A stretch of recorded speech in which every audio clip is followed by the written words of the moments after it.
Welcome to the Michigan Basketball Postgame Live Show. I am Dennis Fithian, and we're ready to get this one underway.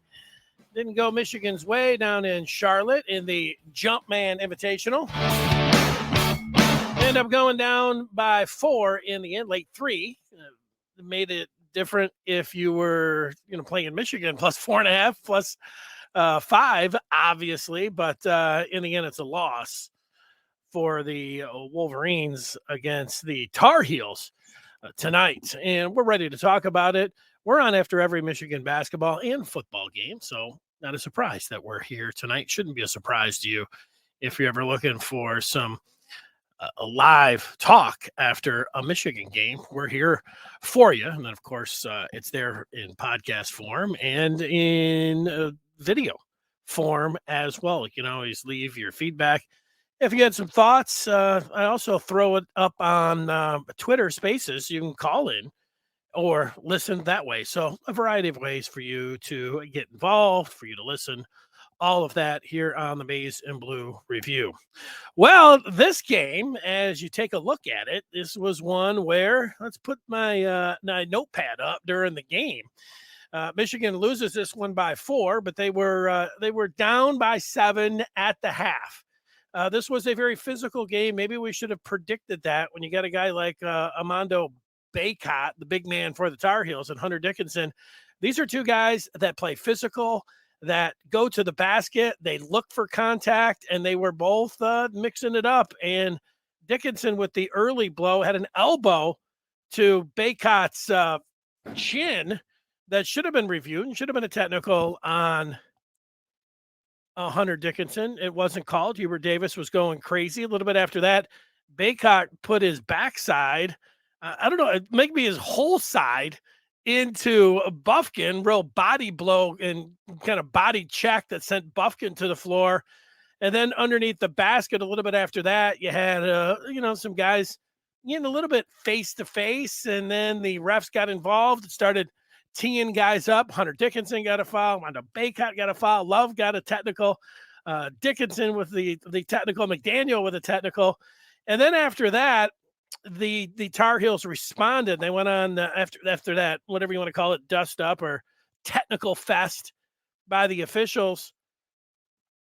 The Tar Heels responded. They went on a 13-4 run to end the half, and they were up by 7, 41-34. Michigan had Jed Howard and Kobe Buffkin each with 10 at the break. Hunter Dickinson just 1 of 5 with 2 points at the half.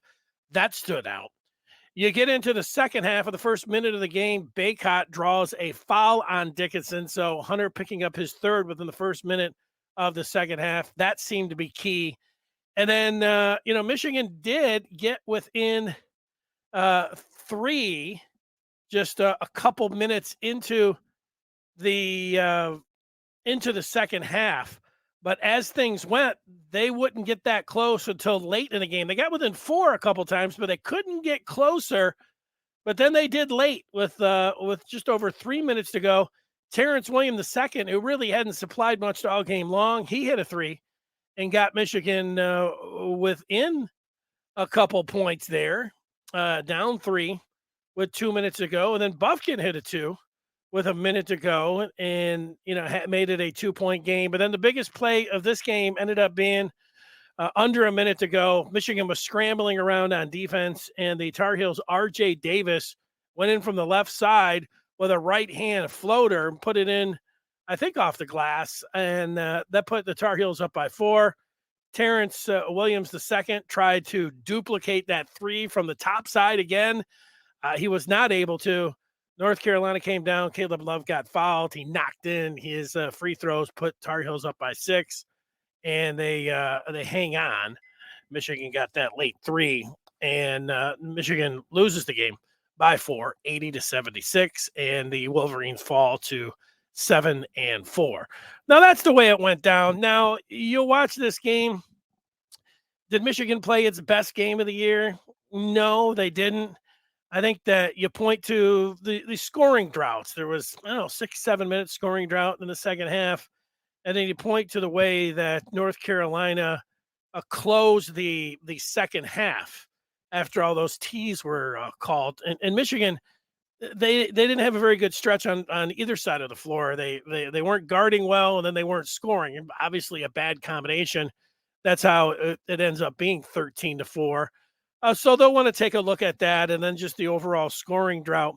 I think the frustrating thing, if you're a Michigan fan, is that they had some shots in this game to to get it a little bit closer, but every time they inched and had it where they were down four, they weren't able to make some key plays there to put the pressure on Carolina. And all of Michigan's losses this year, when you go back and look at them, they're now what I say 7-4. Besides that Arizona State game, they got run off the floor, and nobody played well, and that was one of the worst games that they've ever played. Certainly, they played under Juwan Howard. It wasn't a good game at all. But you think about the Virginia loss. That was Michigan played well, and they were right there. That's a top 5 team in Virginia. They played Kentucky pretty close. That was a 1-possession game late as well. And then in this one, they could have played better in this one. But I think the scoring drought, they got to play better defense, and they got to shoot better. Jett Howard's pretty good. I like Kobe Buffkin has stepped up. He was one that we all looked at and said Michigan's got to get a little bit more from their backcourt. And Buffkin is he stepped it up a little bit.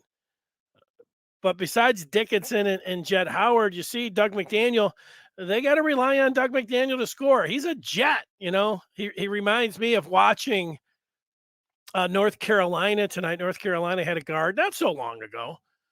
He was on their championship team that played at Ford Field and beat Michigan State. You may remember Ty Lawson. He was a under 6 feet, 5'10", 5'11" point guard. He was a little bit bigger physically than Doug McDaniel, but still fast as all get out and can score even at the side. And you see a little bit of that from Doug McDaniel. They're going to need him. Not much from the bench tonight for Michigan. That's something that stands out. In fact, let's look at some of those numbers from the Wolverines tonight, led by Kobe Buffkin, who had 22 points, 3 boards, and an assist, 7 of 10 from the floor, and 2 of 3 from downtown for Buffkin, who was 6 of 7 from the charity stripe. That's good. Jett Howard had 10 at the break, and 17 points, 3 boards, 2 assists.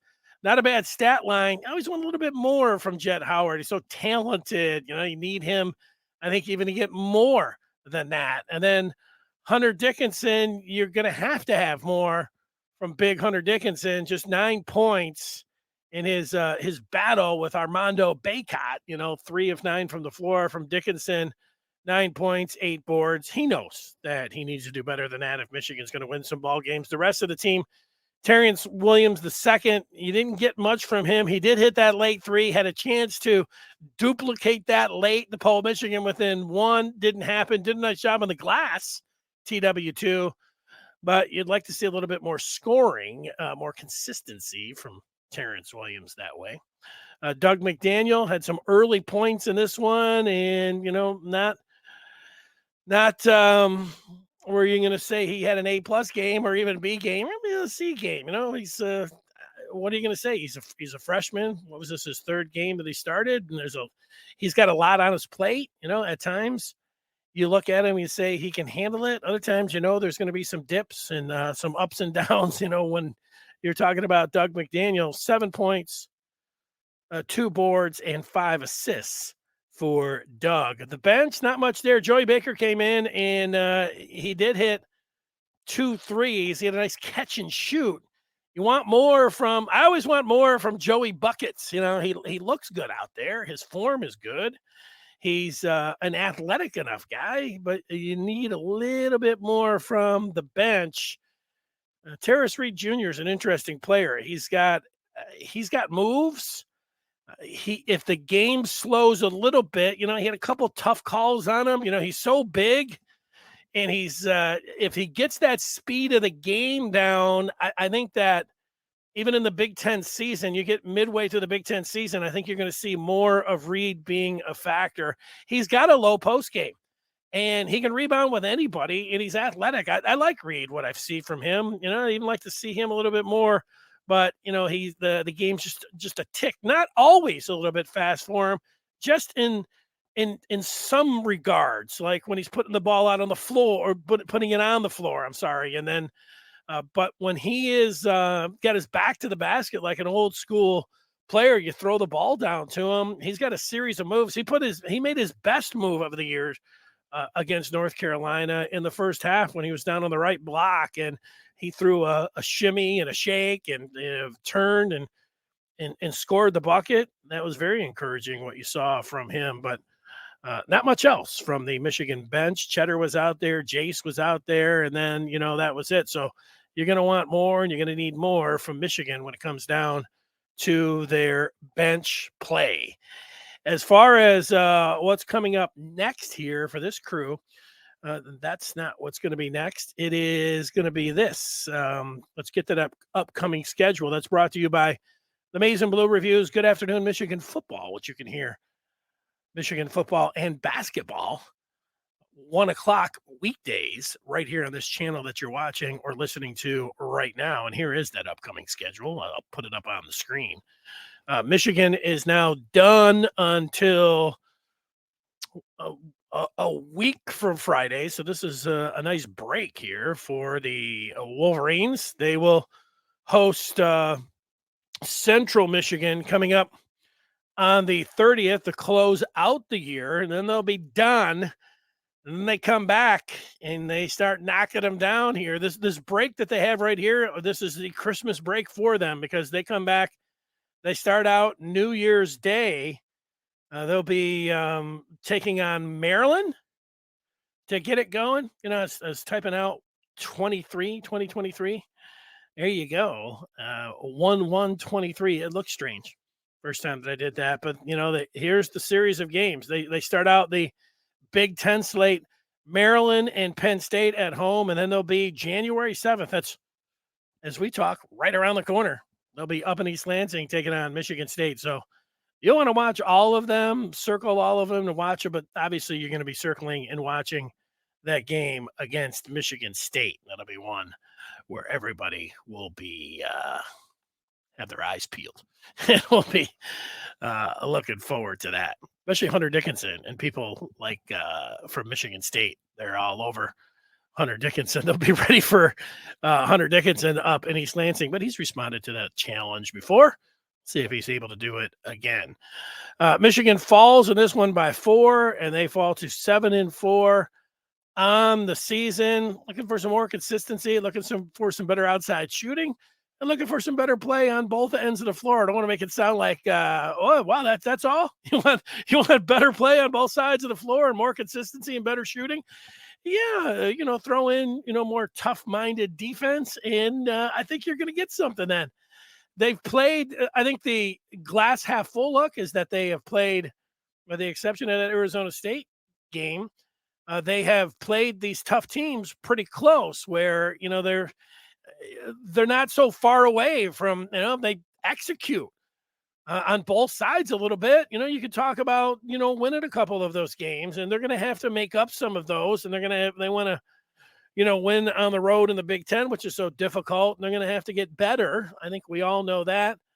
Where you look at it, you say, yeah, with these couple losses that they have now, and now they're getting into the Big Ten, this is going to be tough to make the tournament. And, I would agree with that. It is going to be tough when you start saying then you got to be certainly one of the top 6 teams in the conference, and you start looking, from Indiana, Illinois, Purdue, and you start going through all of the teams that are in the Big Ten. Michigan, they're going to have their work cut out for them to be one of the top half teams in the Big Ten, and they got to be able to be one of the top half teams in the Big Ten if they want to get into the NCAA tournament, and that is the goal for this team. So that's what we'll be watching for. That's what we'll be looking for, and we'll see it again coming up on December the 30th against Central. I want to thank everybody that was listening on Spaces, and we're always here for you.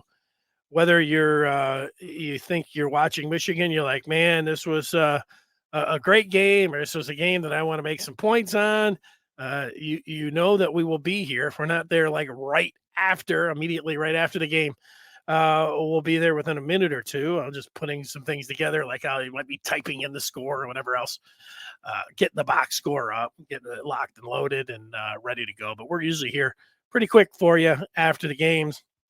And we'll also be there, if I remember, and I have every time so far, on Twitter Spaces. 82-76 Stefano. Michigan falls to 7-4 on the year, and they'll take their Christmas break. And they will host Central coming up on December the 30th, their last game of 2022. And then they'll be right back at it, starting out the new year, hosting Maryland. Thanks for watching. And if you're a football or basketball fan, I'll talk with you at 1:00 tomorrow. Until then, everybody have a great night. Be safe. See you later.